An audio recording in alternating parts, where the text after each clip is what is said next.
поставим тему Аша. У нас на повестке 5 вопросов. Сегодня присутствует 7 депутатов онлайн. И сколько ты пишешь? 8 получается, да? Форум есть? Откроем, да, на повестке сегодня 5 вопросов. Первый вопрос о мерах обеспечения своевременного качественного проведения весенней полевых работ в текущем году. Второй вопрос о реализации мероприятий по сохранению межнационального согласия. Третий вопрос об утверждении состава регионального координационного совета по вопросам охраны здоровья и предпринимателей города Кунай. Четвертый вопрос о внесении изменения решения Маслихата города Кунай от 17 января 2023 года под номером 37-105 об избрании членов избирательной комиссии города Кунай. И пятый вопрос о внесении изменений решения Маслихата города Кунай от 26 декабря 2023 года под номером 16-50 об избрании членов территориальных участковых избирательных комиссий города Кунай. Но перед тем, как мы перейдем к вопросам, давайте предоставим слово. Здесь есть такие приятные новости, да, чтобы отвечать. Прошу представиться, председатель республиканского филиала, участникам боевых международной границы военных конфликтов по городу Кунай, Алматинской области, Сахибаев Сергей Сергеевич.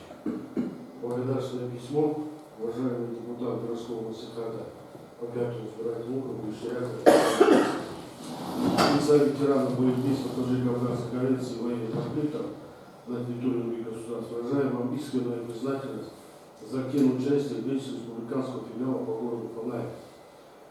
Ваша поддержка, неравнодушие и спонсорская помощь носят на весомый вклад для реализации наших инициатив и мероприятий.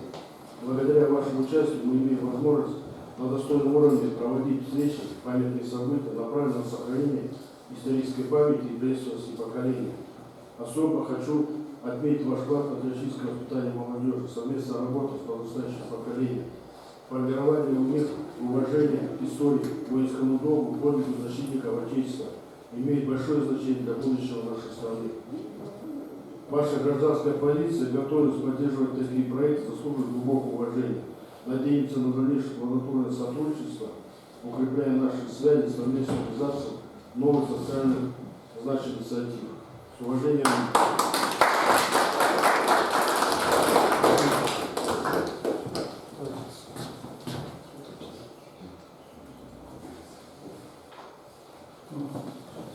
Спасибо. Перейдем к первому нашему вопросу. Слово предоставляется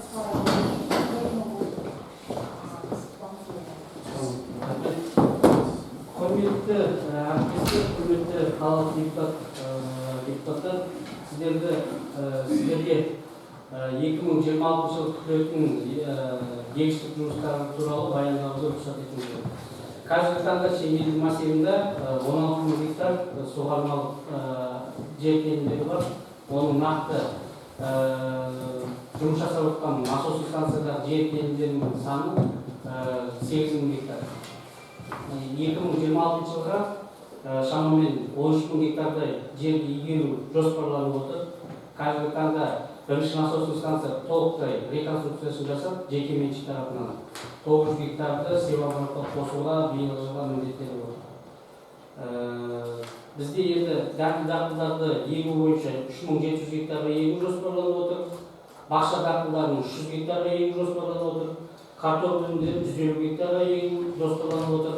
Қант қызылшасын 240 гектарға, мал азық дақылдарын 6800 гектар жерге егу шабу жоспарланып отыр. Қазіргі таңда Шеңгел массивында 2000 гектарға жуық су үнемдеу технологиясын қолданатын ауыл шаруашылық тауар өндірушілері бар. Оның ішінде ең үлкені жаңағы бізде бірінші насос станцияда 900 гектар. Жаңбырлы суғару технологиясын биылғы жылы толықтай енгізіп бітіреміз деп отыр. Қалған 1100 гектар жаңағы тамшылатып суғару технологиясын қолданады. Үлкен шаруа қожалықтарының ішінен айта кетерлік Байтерек агросервис, одан бөлек Нураграның территориясында шамалап жаңағы тамшылатып суғару технологиясын қолданады. Қалған шаруа қожалықтары әрі ұсақты 50-40 гектардан құрайтын шаруа қожалықтары жұмыстарын жасап отыр. Биылғы жылы 25 жылдың қорытындысы бойынша жаңа 10 ауыл шаруашылық техника сатып алынды. биылғы жылы шаруалар 13 ауыл шаруашылық техникасын, оның ішінде тракторларды сатып алу жоспарлап отыр. Қазіргі таңда Қазагро финанс мекемесі арқылы тікелей 5%-тік үстемемен 30%-тік субсидиясын төлей отырып өтінімдер әзірленіп жатыр. Жаңа сол мәселені айтып кеттім. Екінші мәселе, Шеңгелді массивында 2025 жылы 60 миллион теңгеге Кеңдалап бағдарламасы бойынша көктемгі егіс жұмыстарын жасауға кредит алған 3 шаруа қожалық. Биылғы жылы 5 шаруа қожалық кредит алуға ниеттеніп отыр. Пайыздық үстемесі 6% болғандықтан 1,5 жылға беріледі. Өте тиімді условиямен кредит алып, негізі мына егістік жұмыстарын жасауға мүмкіндік беретін бағдарлама. Қазіргі таңда 5 шаруа қожалықтың 2-і өтініштерін берді, одобрениесін алды 245 миллион теңгеге. Осы 2 шаруа қожалықтың өзі биылғы жылға 1600 гектар жерге өздерінің қаржыландыру көздерін анықтап кредиттерін реттеп алды.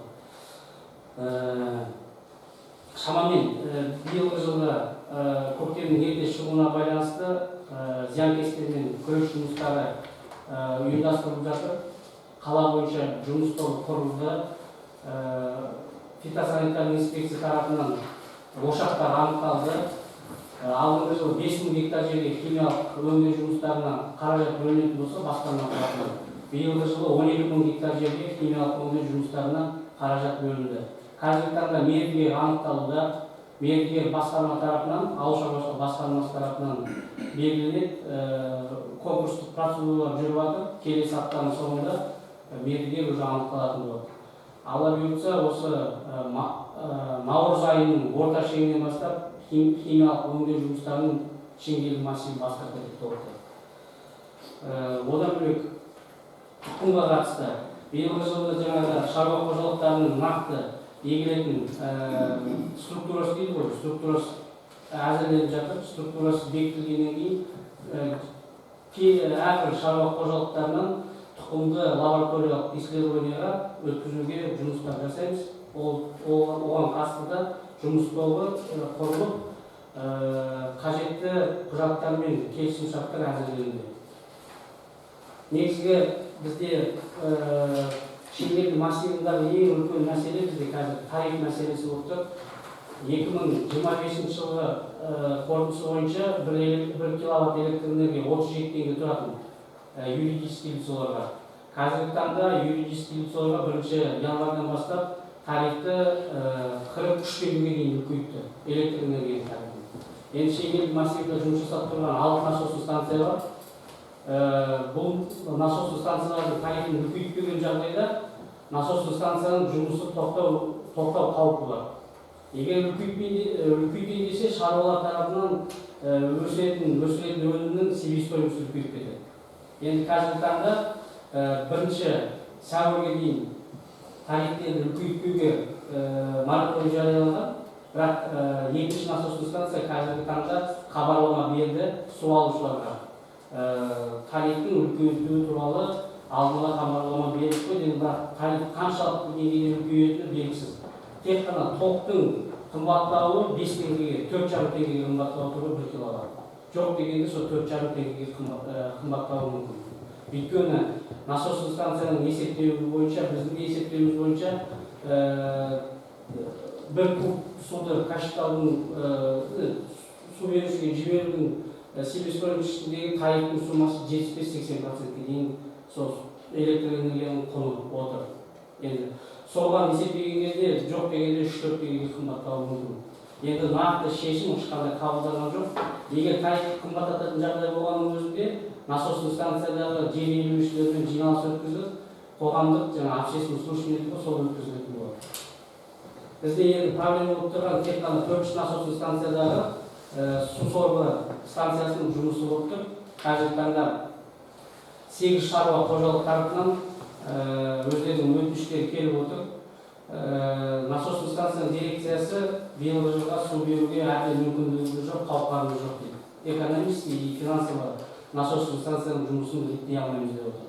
Қазіргі таңда қала әкімінің тапсырмасы бойынша жұмыс тобы құрылып, аталған шаруаларға мүмкіндігінше көмектесу тетіктері қарастырылып жатыр. Нұраграда 1400 гектар жерлері бар өздерінің. Солармен совместный деятельностьті құрып, жаңағы егін шаруа жасайын деген шаруаларға сондықтан жер беру мәселесі қарастырылып жатыр. 2 кездесу өткізілді, хаттаманың қорытындысы бойынша соңғы өздерінің структурасын осы пятница күні береді. Пятница күні Нұраграның дирекциясын шақырып қойдық. Шамамен қазіргі таңда 60 гектарға ұсыныс беріп отыр шаруалар. 60 гектарды игереді, соған бізге совместный деятельностьқа 60 гектар жер Нұраградан алып берсеңіздер. Ендігі мәселе реконструкциясы 400 насосный станцияның. 400 насосный станция мемлекет тарапынан жобалау жұмыстары жүргізіліп жатыр. 2 айдың ішінде мемлекеттік сараптамаға госэкспертизаға кіргізеді. Нақты сомасы госэкспертизадан шыққаннан кейін белгілі болады.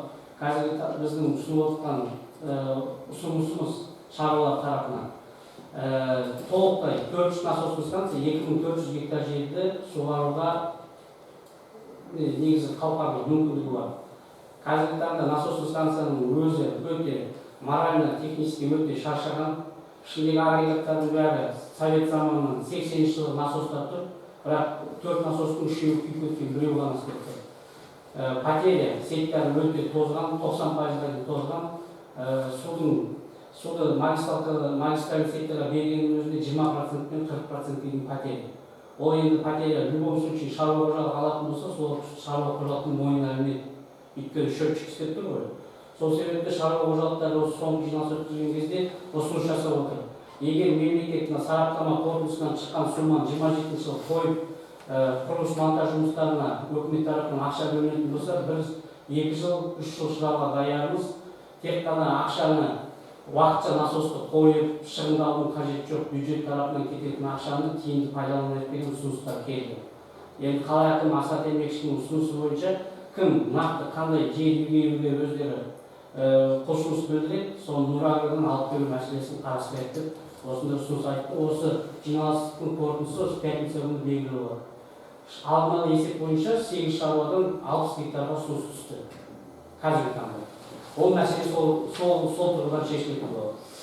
Негізі Шеңгел массивдегі ірі шаруа қожалықтар толықтай пассивный сезонға дайын, тракторлары толықтай 100% дайын. Насосный станцияның жұмысы бойынша осы ұлттық палата атамекенмен қосылып комиссионна келесі апта среда күні біз Шеңгел массивіне шығамыз. Аталған мәселелердің бәрін түсініп отырмыз. Тариф мәселесі, сеттердің тозуы, одан бөлек қазір мемлекет тарапынан реконструкцияға бөлінетін қаражатты тездету мәселесі, одан кейін жобалық сметаның сапалы орындалу мәселесін қарастыратын боламыз. Аталған выездной заседанияның қорытындысы хаттамасы толтырылып өкіметке жіберілетін болады. Осы соңғы аптада комитет водного хозяйства дейді, су шаруашылығы комитетінің төрағасы келіп кетті, бүткіл насосный станцияның жай-күйін көрді, аналитический справканы жібердік, қандай насосный станцияны өкімет тарапынан приоритетке қою туралы. Сол ақпараттар бәрі алынды. Енді тек қана қазіргі таңда Шеңгел массивінде 5 насосный станцияның жобалау сметалық құжаттары жасалып жатыр. Енді тек қана сол экспертизадан шығуын күтеміз. И қаржыландыру мәселесі параллельно қарастырылатын болады. Не банк развития реконструкции Казахстана БРК арқылы, болмаса республикалық бюджет арқылы шешілетін болады. Ендігі қазіргі таңда проекттанттардың жұмысын нақты бір тиянақты сапалы түрде аяқтау біздің үлкен мәселе осы жылдың соңына. Негізі егін шаруашылығы бойынша осындай жұмыстар атқарылады. Сұрақтарыңыз болса қоя салыңыздар. Депутаттар сұрақтар бар ма?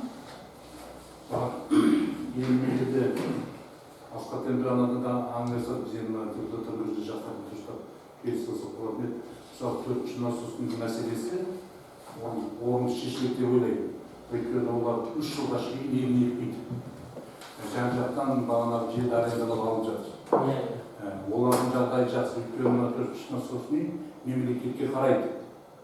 Мемлекет өтілмейді. Мемлекеттің арнайы программасы бар. Бағанағы су экономиканың шлангы жүйесі мен тамшыма су. ол жерде мүмкіндіктер бар. Тек қана мемлекетте заң шығып отыр, капиталдың наращение ғана бағана субсидия береді, өзің айтып отыр. Жаңа технология бойынша. Енді бізде төртінші насостың уже мұндай болатын болса, Шеңгелдің екінші насосының туралы. Екінші насостың ол жекеменшік. Осы ауыл шаруашылығында араласып, шаруа қожалық қорғалды, осы екінші насостың мәселесі көтеріліп жатыр. Бұл бір тек аяқталмайды. Қарыз, жылдар қарызы 7 миллион қарыз болсын ғой. Оған қарайтын болса, қалған ана шаруалар сол насоспен бірге құрайтын болып отырмыз. Өйткені жаңа технологиямен жұмыс істеуімізге керек, оған ол жекеменшік насосын жекеменшікке алып алған, не шамасы жетпейді фильтрация жасауға, не толық сумен қамтамасыз етуге шамасы жетпейді, даже өзінің ақшасын жинап ала алмайды. Соның салдарынан бүкіл бір ауыл құриды отыр. Шеңгел сияқты ауыл шаруашылығы дамыған жерлер бар. Біз анан уже 400 насосын деген уже сауда өтіп отыр. Кербұлақ мәселесін, осы жерде мәселе отыр. Кербұлақтан күніне 3 автобус адам Қапшағайға қатынасып жұмыс жасайды. Ауыл шаруашылығы саудасында бір ауыл. Бұл енді ауыл шаруашылығы жөніндегі саясаттың дұрыс болмағандығынан. Енді ұсыныс енді мынау депутаттардың атынан мына екінші насосын дейді сатып алу керек. Оның бағасы 2 миллиард деп отыр. Алғаны 9 миллион алған ол. Ол кезінде совет үкіметінен. Енді 2 миллиард ақшамыз жоқ. Біз енді не істейміз енді? Сол жекеменшік арасында бір-біріне сен тарттан, мен тарттан күйіп өтеміз бар. Жоқ әлде мына мемлекеттік меншікке қалай өткіземіз? Өткізмесек, бәрі ол жасамайды ол. Әзіргі современный технологияға оның шамасы жетпейді. Ауыл шаруашылығын жағдай білесің. Осы мәселе жөнінде бір айтып кетші, сатып аламыз ба мемлекетке? Жоқ әлде сол жекеменшік бір-бірімен араласып болып жүре ме? Рахмет, Иманғали аға, бұл сұрақ негізі шешудің жолдары бар. Дирекциясына мен ұсыныс ретінде айтқам. Насостық станцияның басы бар, насоста тұрған дүниесі, соны біз тиіспей қояды, өздеріңіздің жекеменшігіңізде бола берсін.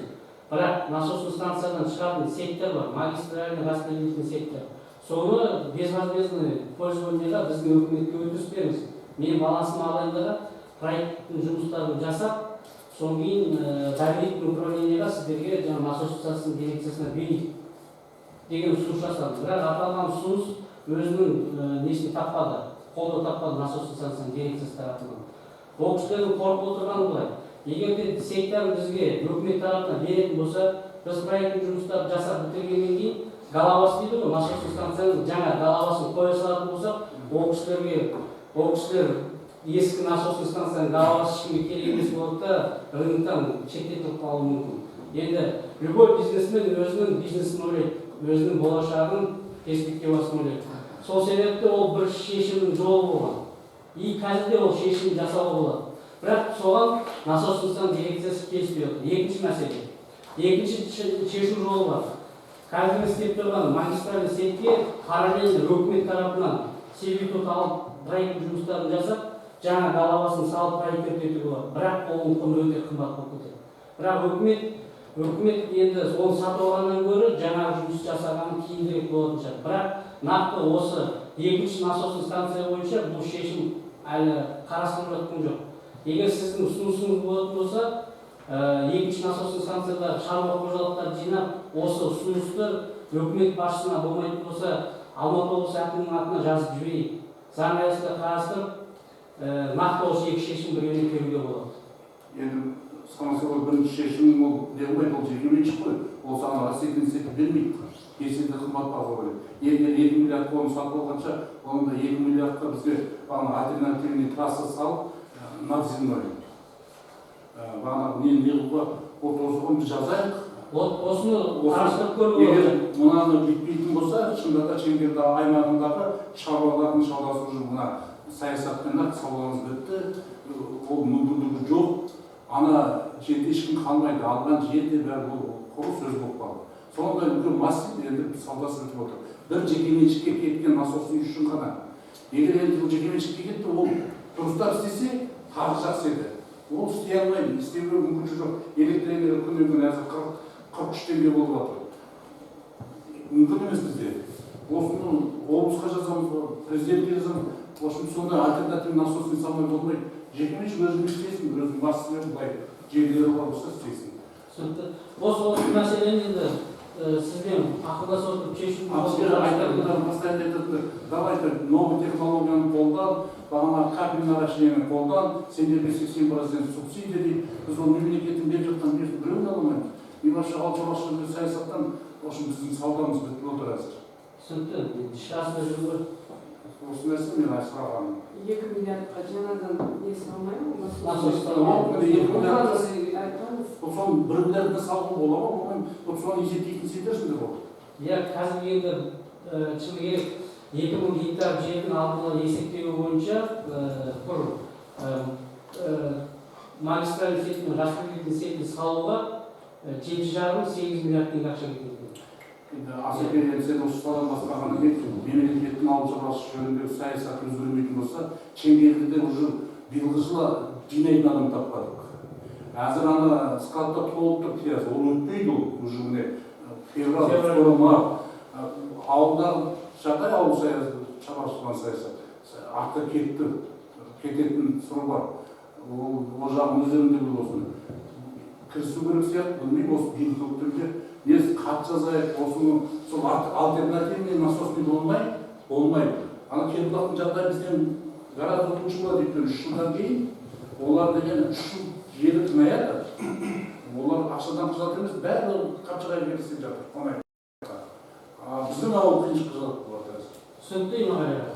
Жаңа айтылған ұсынысты жан-жақты қарастырып бірге жұмыс істеп. Сол альтернативный нацияны трасса тартып, фильтрацияны қойып, шағыларды жаңа технология қойып. Капельный наращение көшіріп жол қарастырып.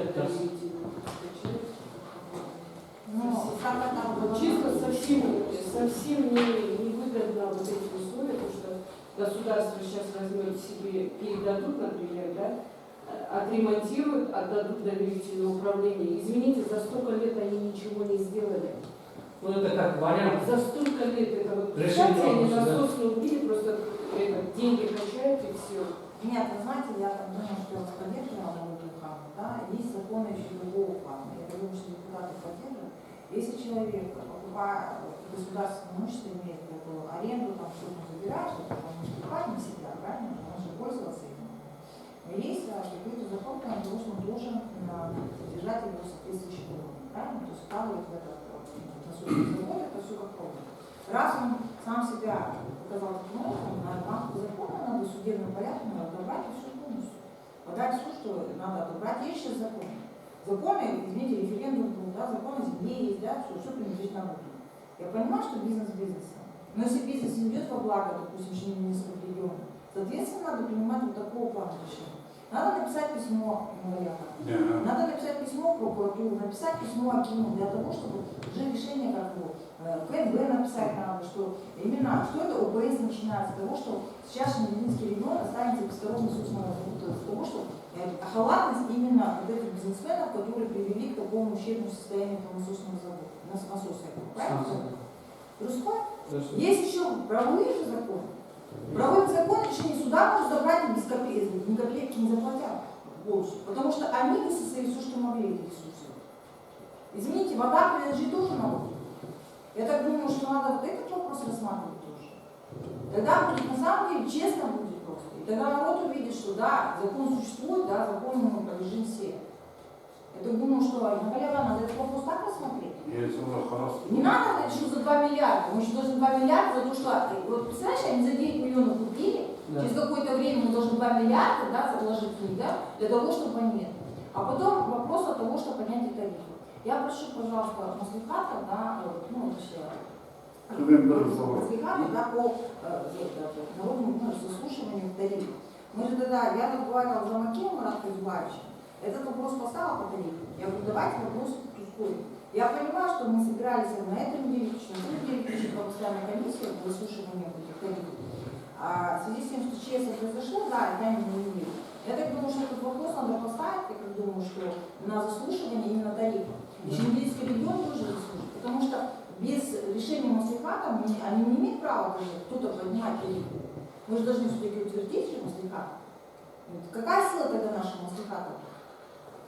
Надо утверждение, что будет. Чтобы понимать, во-первых, сейчас вы поставили как стоп, чтобы не поднимали тарифы. Правильно же? Есть такой Да, закон? есть такой. Такой закон есть. Поэтому, Вот, знаете, вот кто-то очень. придумал, кто-то, Вот да, очень. мораторий же поставили, кто-то же придумал, нельзя так делать. Есть, извините меня, есть акимат, есть маслиха, который утверждает, то есть подтверждает какое-то решение, да, и тогда можно поднимать тарифы. А то, вы понимаете, кто захочет, что-то будет поднимать тарифы, что ли? Маргарита Жанна, здесь нюанс, мораторий идет же на коммунальные услуги, а здесь На идет коммунальные- поливная вода, Коммунальные услуги и до 15 апреля мораторий действует. Да. Там, получается, тарифы, Арман утверждаются раньше, до 25 года утверждались в антимонопольном агентстве, то есть при департаментах территориальных. А сейчас вот эту функцию полностью передали в Министерство водных ресурсов и ирригации. Там специальный комитет есть. Но по всему Казахстану тарифы по полевой воде еще не рассматриваются. Но владельцы насосных станций сейчас Сами понимаете. подготавливают сам проект. Но в любом случае, Тарифную смету? да, тарифную смету подготавливают, но утверждает и рассматривает тарифную политику в Министерстве ирригации. До этого они должны в любом случае провести общественное слушание с участием депутатов местных маслихатов. То есть, если они будут намерены эту процедуру провести, в любом случае общественное слушание будет проходить в Ченгелдинском массиве, и туда с комиссией можно будет пригласить Нет, депутатов. все депутаты будут участвовать. Да. Надо еще по договору доверительного управления его поднять и посмотреть. Вообще, когда управитель, который берет, управляет доверительное лицо, у него есть определенные обязанности по договору. Есть опять-таки нормативные сроки, где он должен проводить капитальный ремонт. Текущий ремонт, потом капитальный ремонт и так далее. Допустим, он же взял под доверительное управление именно насосную станцию распределительной сети, значит, он должен держать в таком рабочем состоянии. Частный? Полностью, да. Мы сейчас говорим о том, что мы частную собственность отремонтируем за 2 миллиарда и отдадим Вот о чем доверительное управление кому-то. Они хотят продавать это 2 миллиарда. Саму насосную не хотят. Нет, они купили, понимаете, получается. Но если насосная станция вот по отчету здесь, что у нее здание там на 100%, да? 90. Не, это по четвертому насосу написано. По четвертой. Да, это по второй насосу там ситуация чуть не иная. Просто Сам- вы не представили эту информацию, Да, поэтому да. депутаты не видели. Принято. Четверка там государственная насосная? Частная. Нет, Нет, там- четвертая насосная, сама голова частная, все сети государственные, все сети государственные. Нет, а где была новая насосная построена? Была Это старая? 15-я насосная станция. Возле четвертой насосной станции она стоит, она государственная есть. Ну вот 15. Да. Она работает? Она работает, да. А нельзя перераспределить на 15 усилия? Самое интересное, вот 15-я насосная станция, она заточена под капельное орошение. То есть объем воды не рассчитан на Боровского поля. Но объем воды, там, скорее всего, насос другой модификации. Другой модификации, Повышенного да. давления, да? Повышенное А давление. можно такой вопрос задать? Конечно, мы можем быть далеки от сферы сельского хозяйства, да? Но вот рядом с 15-й. Почему нельзя подвести к ней и капельное решение тоже по этому случаю? Ну, я просто говорю, рядом все стоят, наверное, воды хватит и туда, правильно? Нет. Дети на Правильно. вопрос. Это же вопрос, да, как раз в рамках проектирования данный вопрос и поднимается. Поставить новую насосную станцию и весь массив, который орошала, то есть четвертая насосная станция, поставить под капельное орошение. В проекте это все учтено. Весь массив по четвертой насосной, которая сейчас действует, действовала, так скажем, она будет под капельку заточена. Весь массив. Ну, тогда подключите к 15 насосу, и все, и что-то, вы что хотят, то и делают. Ну, технически это очень невозможно, потому что все объемы, которые поливает сама 15-я, излишков как бы там нету. На Запаса мощности. запасов мощности нет. 15 станции и на 4-ю станцию не хватит мощностей. В этом году под капельное орошение, в зависимости от стоимости за кубометр, там расчеты есть, но максимально 85% субсидируется. По У капельке. нас потому что по Казахстану самый высокий тариф вот по поливной воде именно на Ченгелдинском массиве, потому что там механическая подача воды за Да. счет электроэнергии. И получается 60-70% в тарифе воды сидит электроэнергия. Правильно. Вот из-за этого у них в свое время дифференциацию уже убрали, Ну, сколько, 3 года добивались, мы с 14-го, это еще когда я в Атамике не работала, в 17 году, по-моему, уже когда дифференциацию дали нам. А так, у нас самая дорогая вода. Вот я для примера скажу, самая дешевая вода поливная в Балхашском районе, то есть 0,1 тенге за кубометр. А самый дешевый тариф 1 кубометра поливной воды в Ченгелинском массиве 15 тенге. Самый дорогой тариф 2 подъемами 51 тенге в Ченгелинском массиве. Вы представляете, в 1000 раз дороже, чем Ну, мы другие понимаем, что районы. Аскар. Да. Давайте не будем даваться, мы будем решать вопросы в плане того, что, наверное, будут слушания, да, и на этом слушании будут все депутаты присутствовать, да, и будем свои мнения высказывать. Аны мына канатада берген келді дедім. Ол кісі не деді енді? Осы Ченгелді екінші насоста ішілген жоқ. Полностью қазіргі таңда өкіметтің балансында тұрған насос станциялар проект сметный документациясы жасалып жатыр. Проектанттар бар. Областной бюджет ақша бөлді, заказчик управление ирригации и управление строительства.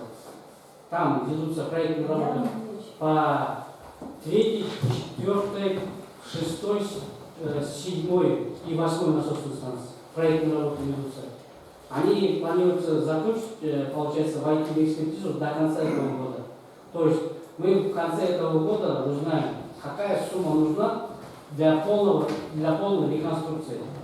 После этого будет заседать комиссия при правительстве, рассмотрит целесообразность выделения этих денег, и на 2027 год при утверждении бюджета, республиканского бюджета выделят нам определенную сумму. Нам сказали поставить приоритет на 2 проекта. Мы приоритетные насосные станции, которые нам первоочередно нужны, поставили аналитическую справку, направили Ну, вы вышестоящие. поставили второй насосный, да?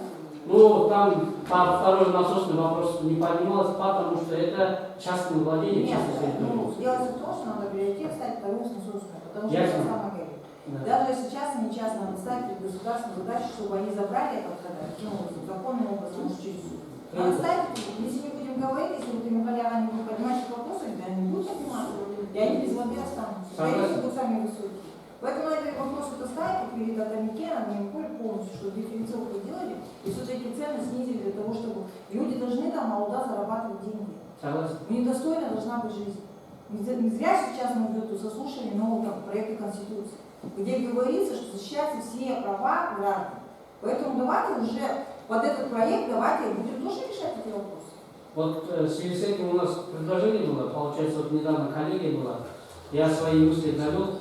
У меня такое предложение. Допустим, у нас сейчас реконструкция по всем насосным станциям пройдет, ну, экспертизу пройдем, дай бог, деньги выделят, все насосные станции реконструкцию провели. Она будет уже во владении государства. Для того, чтобы удешевить тариф поливной воды, необходимо создать при областном акимате управления ирригацией уже действует, облахоз действует, нужно акты управления насосных станций при акимате области, то есть при управлении ирригацией. И, допустим, все магистральные распределительные сети будущих насосных станций, которые будут отремонтированы, передать им на баланс, чтобы они держали за счет государственных денег. Зато мы что выигрываем? Мы выигрываем в том плане, что тариф будет непрыгающий, сниженный тариф будет, и себестоимость продукции, сельхозпродукции, она упадет. То есть разница пойдет в карман сельхозтоваропроизводителю, он с этим улучшит свое финансовое состояние. Вот это вот отдельный выход из положения. Ол жерде таққан отағын алып қойсыңдар. Егер мемлекеттік меншікке айналатын болса, бағана 80% субсидия бар, мемлекеттің ақшасы қайтадан мемлекеттің қалтасына түседі. Солай Осында істемей жатырмыз ғой біз енді сол. Сондықтан ана ұсыныс хатпен шығып көріп, анаған альтернативный насос қойса, сонда ғана жақсы.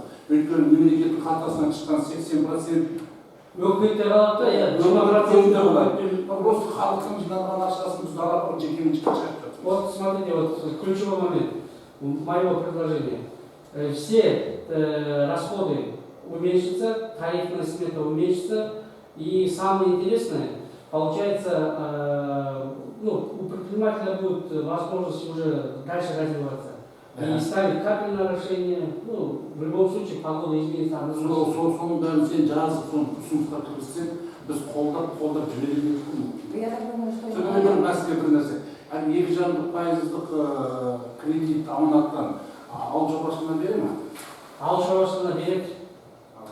Ауыл аманаты бойынша ақша бөлінген жоқ республика тарапынан. Осы сәуір айында республикасы уточнениеден естуім бар 4 миллиард теңге облысқа бөлінеді. Соның ішінде Қапшағай Қонаев Шеңгел массивында 10 үміткер бар. Ауыл аманат бағдарламасы бойынша 10 үміткердің 8-і мал сатып алуға проект жасады. Растениеводство жоқ. Так, сейчас давайте Александр Замасов, давайте с нами Верховного штата Новолечия представляется. Құрметті Айман Владимирович, құрметті әріптестер, мен қазір шешімдеймін, менде зақат тура осындай. Таңертең кішкене отпускать мен де ашқан бол, я не смогу, как положено сказать. Потому что сейчас те зубы я выпил. Зақат такой же примерно. В основном по второму насосу сейчас проблема в основном по сбыту у нас. Сбыт. Они готовы воду дать, у них тариф завышенный будет. Потому что они тариф поднимают за счет энергии. В год 2 раза энергия поднимается тариф. И за счет этого они поднимают тариф. Вот одна проблема. Ну, мы же сказали, что вообще должны слушания быть. Слушание на днях будет, давайте таким образом. Смысл просто, чтобы такие судьбы масла, да, давайте слушание об мораль, слушание об сызманное, да, и, наверное, надо прислушаться, наверное, слушать какую-то имеется, правильно? Хорошо. Дело не в том, что мы же в интересах должны же своих жителей жить, правильно же? Поэтому давайте без шахматов, тоже подготовимся тоже. Вы нам дайте документацию, дайте свои предложения. Мы обсудим с депутатами. Там же будем выступать и говорить свои слушания. Тогда будет правильный вопрос. Тогда будет защита будет ваша. Валентину смету по тарифу пусть дадут? Да, они нам должны предоставить документы, что они хотят это сделать. Мы должны подготовиться с юридической стороны полностью. Где они правы, где не правы, где это должно как это все быть. Давайте уже со стороны закона и правильного слегка поможем вам полностью. Вот по 4-й насосной у них никаких обязательств нет, например. Они должны были тоже для этого не говорить. Они нам говорят, мы вообще не будем работать дальше, потому что сказал, они будут. Вот видите, у них тоже обязательств нет. Они когда купили, какие-то обязательства должны быть. Да, что нету какой-то стандартный? Вот стандарт давно был, у них нет Ну, обязательств. понятно, когда помните, до приватизации Муланда, они, наверное, все накупили все за копейки там. В 96-м, Да, за копейки. За 100 тенге купили, наверное. Они потом уже несколько раз перепродали, конечно, не будет обязательств. Поэтому вот такой. Но это со стороны антимонопольного уже их надо к обязательствам привязывать. Вот Потому это что вопрос, они монополисты же на этой территории. Надо вообще пригласить, наверное, их послушать, посмотреть. Именно владельцев 4-й. Не надо, нет? Второй и 4-й надо послушать. Полностью все насосные. Давайте пригласим, заложим этот план и давайте таким образом. Когда у вас будет слушание? Нурбол, со второй насосной он тоже должен на следующей неделе, скорее всего, со всеми документами придет на Ватман. Так как мы объявим, вот что здесь Дельтафрей, Пожалуйста. со второй сделаю. А потом уже общий все Давайте насосные. общий для Давайте просто план поставим, да, по этим послушаниям, все вопросов. Директор Ахмед, если вопросов нет, то давайте перейдем ко второму вопросу. Второе слово предоставляет Женису Кундраевичу, руководителю городского управления политики. Құрметті Айман Ғалымжанұлы, құрметті депутаттар, Қонаев қаласы бойынша 2025 жылы қоғамдық саяси және этносаралық ахуал тұрақты әрі бақылауда болды. Кезеңінде этносаралық сипатта қақтығыстар, наразылық акциялар және қоғамдық қарсылықтардың жағдайлары тіркелген жоқ. Қонаев қаласы бойынша этносаралық тәуекел жоғары ошақтар анықталған жоқ. Қала аумағынан Шеңгел ауылы мен саяжай массиві кіреді. Қала халқының жалпы саны 66.000 адам, оның ішінде 32 этнос өкілдері тұрады. Бұл жерде айта кететін болсақ, қаза тұлғының саны 45.000-ден асады, 68%, ірі этностарға келетін болсақ, орыс этнос саны 22%, 14.000-ден асады. Қалған этностар саны саны бізде аз. Негізі көп жағдай шиеленіс жағдайлар туып жататын стандарттың 95-шінде 234 адам, көптер 86 адам, өлімдер 508 адам. Осындай халықтар. Енді қала бойынша 3 этномәдени бірлестік тұрақты жұмыс істеп жатыр. Олар Славян, Еуроп, Кәріс. Ол кісілермен этносаралық қатынастар реттеу жөнінде бекітілген алгоритм сәйкес жүйелі шаралар жүргізілуде. Аталған алгоритм барлық халық бөлім басшыларына қатысты алғылық мәтіндері жеткізілген. 2025 жылы этнос өкілдері арасында 4 тұрмыстық сипаттағы олқылықтар тіркелді. Бұл этносаралық қақтығыс жағдайда емес, тек тұрмыстық жағдайда. Сонымен қоса айта кететін болсақ, бізге қандастар мен еңбек мигранттары қатысты қоғам саяси ахуал тіркелген жоқ, шиеленіс тіркелген жоқ. Қала бойынша қандас мәртебесін алған азаматтар саны 1394. Олар елді мекендерге топтасып орналаспаған. 2025 жылы қалаға 1953 еңбек мигранты келді. Олардың арасында этносаралық ескертулер тіркелген жоқ. Сонымен бірге Қонаев қаласы бойынша былтыр жылы 1 миллион 800 мың теңге әлеуметтік тапсырыстар бөлінді. Сол бойынша бізде 8 панель орнатылды, 6 кездесу өткізілді және 2 видео түсірілім тартылды. Биылғы жылға келетін болсақ, 2026 жылдың басынан бері Рождество шоқ шарасы әкімшілігімен бірге өткізілді. Сонымен бірге алдағы уақытта мысалға 25 ақпан күні орыс орталығымен бірге Масленица мейрамы, одан кейін Пасха мейрамы, Қайсетінің бірлестігінің Қана фестивалін бірлесіп өткізу жоспарлануда.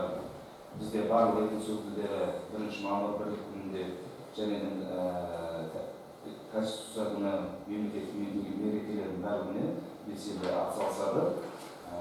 Бірге жұмыс жасап жатырмыз. Енді 2026 жылы бізде мемлекеттік тапсырыс аясында 1 миллион 186 мың теңге қарастырылды. Оған біз Қонаев қаласы бойынша үлкен семинар өткізейік деп жатырмыз. Осы айдың 20-сына тақау бұл шығады. Туалған үкіметтен сүйінген бұл жұмысқа тапсырамыз. Жалпы қала бойынша осы бағытта құқық қорғау органдарымен барлығын тікелей жұмыс жасап жатырмыз. Одан бөлек бізде тікелей Қонаев қаласында белсенді WhatsApp чаттары бар. Осыны барлығын өзім отырамын. Бұл уақытта барлығын қарап отырамын. Ұлттар арналған, этностардан бір-біріне аралаған жағдай тіркелген жоқ. Ондай нәрсені бақылап отырамыз. Сонымен бірге белсенді Instagram парақшалары бар. Өзіңіз білесіздер, подписчиктері 98-100 мың қалған.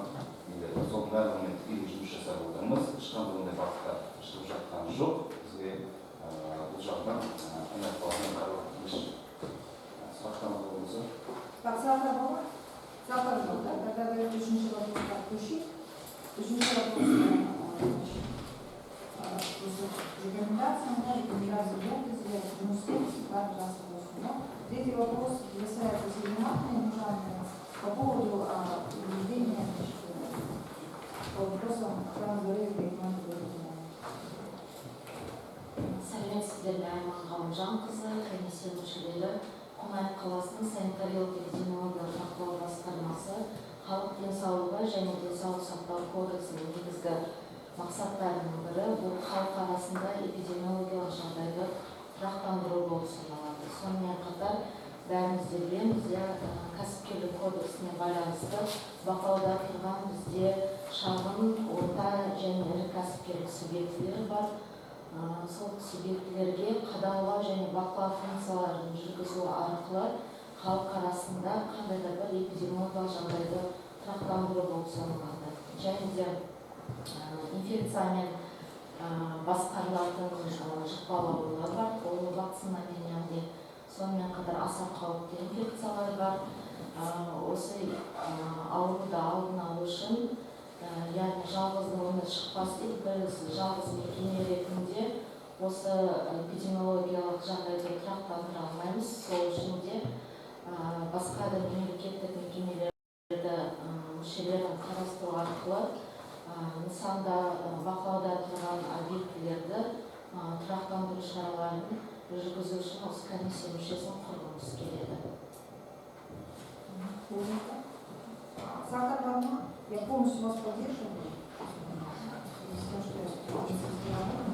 Я вижу ситуацию, как экономическую ситуацию, что именно сейчас опять идет споры идут, и дело в том, что это не финансово. Надо принимать меры, потому что очень много трудников, много людей, которые антиваксеры, которые ведут эту работу, перейдут работу на минус. Сейчас, если будет вспышка большая, да, вы сами проходили период ковида, да, вы знаете, что это такое, сейчас вы чувствуете, пациенты какой-то еще вирус будет страшный, да. Поэтому давайте эту комиссию, наверное, поддержим, давайте на сессию вынесем, если вы хотите. Здесь я хорошо, там все как раз акиматы, все службы, да, как раз будут помогать именно такое-то. Это профилактические методы, да. Сессия давайте, да. Давайте проголосуем, кто на сессию. Против? Давайте все, к пятому вопросу перейдем, слово предоставим Владимиру Алексеевичу, о именно да, все. А со стола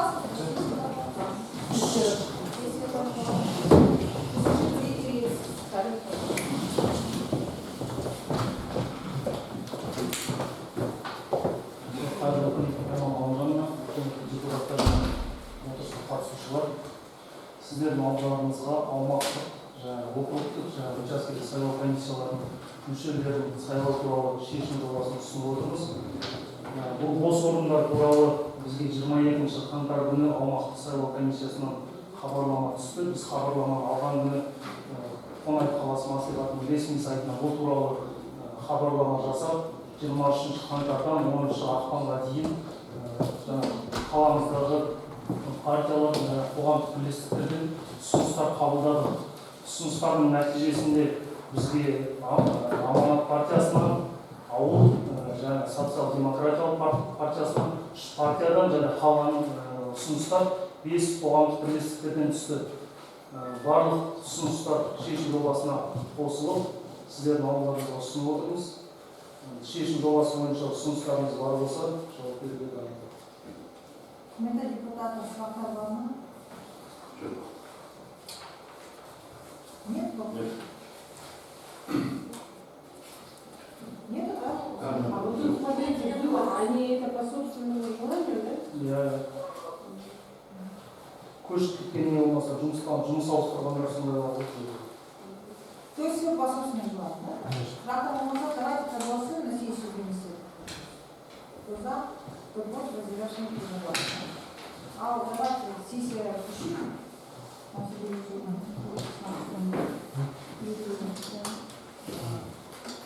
Просто давайте откроем 59-ю сессию нашу. У нас 3 вопроса. Это вопрос создания комиссии по здоровью, да, и 2 вопроса по избирательной комиссии. Так что давайте, кто за да, кто против, совершенно единогласно, да. Уважаемые депутаты, дайте мне вообще.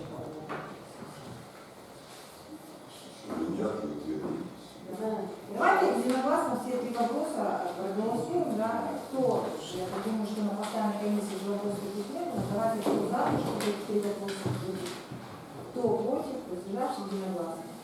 Уважаемые депутаты, я хочу сказать, что сессия закрыта, да, спасибо вам большое. А теперь давайте